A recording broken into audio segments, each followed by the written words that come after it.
Merhabalar. Bugün Acer Aspire 3 A315 57 modelinin RAM yükseltme işlemini yapacağız. Bu laptopta 4 GB gömülü, 4 GB harici olmak üzere toplamda 8 GB RAM belleğimiz mevcut. Şu şekilde baktığımızda 8 GB olarak görüyoruz. Fakat ayda da 64 programından bakmış olduğumuzda 4 GB harici RAM belleğimizi görmekteyiz. 16 GB harici RAM bellek takarak işlemimize başlayalım. Evet, sizleri bekletmemek adına vida söküm işlemlerini gerçekleştirdim. Kasadaki bulunan vidaları söküyoruz. Söktükten sonra plastik sökücü yardımıyla şu kenarlardan güzelce kasayı ayırma işlemini gerçekleştirebilirsiniz. Ben şu şekilde işlemi gerçekleştirdim. Tırnaklarından çıkararak eski RAM'imiz şu şekilde 4 GB'lık bir Kingston RAM.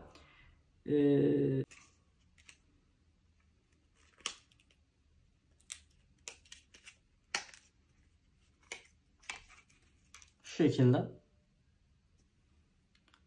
aynı aldığımız gibi yuvasına takıyoruz.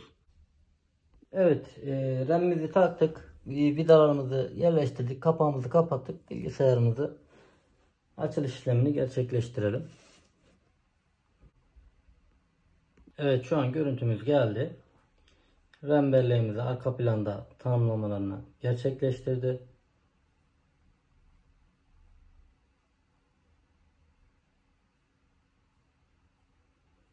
Yani bir dahaki açılışlarda daha hızlı açılacak, bu şekilde değil. Çünkü yeni bir parça tanımlandı.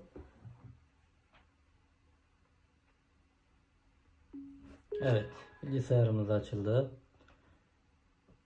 Bakalım kaç GB olarak göreceğiz. Evet, 20 GB olarak şu anda 20 GB olarak görüyoruz. 4 GB gömülü belleğimiz vardı. 16 GB harici taktık. Şu anda 20 GB olarak tanımlandı. Bakalım ayda da 64 uygulamamızdan da.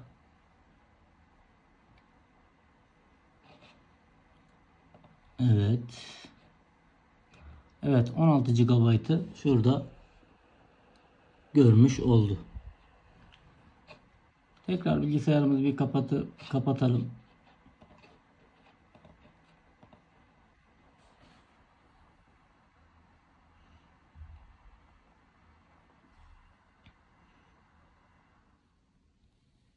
Evet, fanımız sustu. Tekrar çalıştıralım. Açılma hızı ne kadar olacak?